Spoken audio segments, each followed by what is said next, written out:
Company of Heroes 2, what we're really trying to bring is the visceral experience of what the biggest battles of World War II was, and that's the Eastern Front.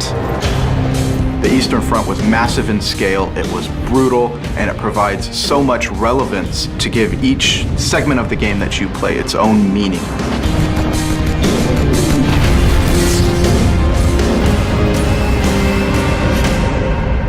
There's a lot of thought that goes into making sure our maps are not only realistic for the time period and the location, but also fun from a gaming perspective. What we're trying to do is create scenarios that allow for players to really utilize the terrain and building assets so that you can use those against another online player. Let's say you take a victory point or you move to an area, there will be things that change. Like the enemy might get reinforcements and make a big push.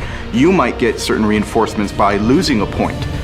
You can have this battle back and forth, and you can really kind of make your own strategy to like what points you're gonna hit.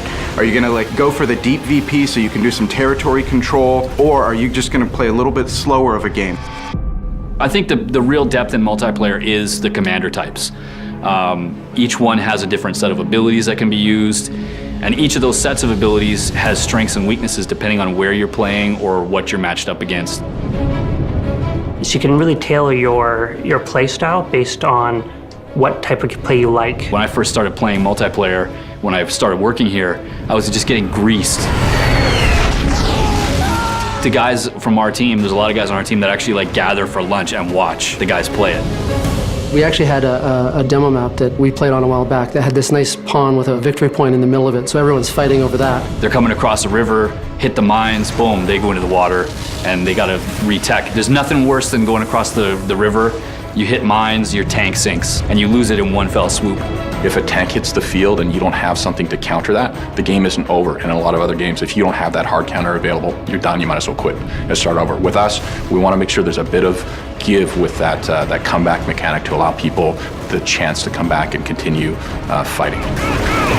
Asymmetric multiplayer and asymmetric development is kind of a key to the franchise. We want to present multiplayer armies that can span, from 1941 to 1945, and so you see the emergence of, big Soviet heavy tanks. You see the emergence and domination of the battlefield of T-34s.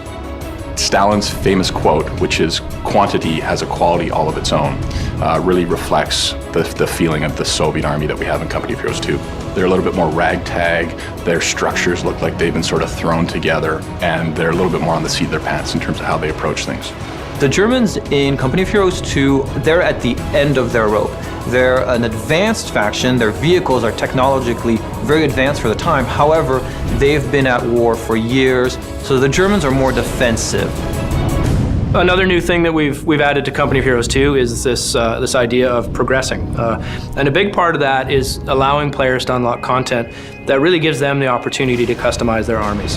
What's great is these things will be based on the actual actions that they do. So if you use lots of mortars, suddenly you'll unlock things that have to do with mortars. If you like to play with half tracks and move guys around the battlefield, you'll unlock progression elements that deal with that. And they really get to make those choices as to what things they want to take into their next match or their next skirmish. We're also adding what we call intel bulletins, and these were actually leaflets and pamphlets delivered to frontline soldiers that told them how to fight enemy vehicles. As you work through the progression tree, you will unlock the right to earn intelligence bulletins. And as you do certain things in the game, you will then be equipped with more information about how to tackle those things and get simple bonuses against them. The multiplayer gameplay and the campaign are intense experiences, and you apply context to those experiences, and people sort of gravitate, in a more emotional way to what you're presenting. And when I play a multiplayer game of Company of Heroes, the first thing I do is we get up and we talk about all the cool stuff we saw. And we're telling stories to each other about how the battle went.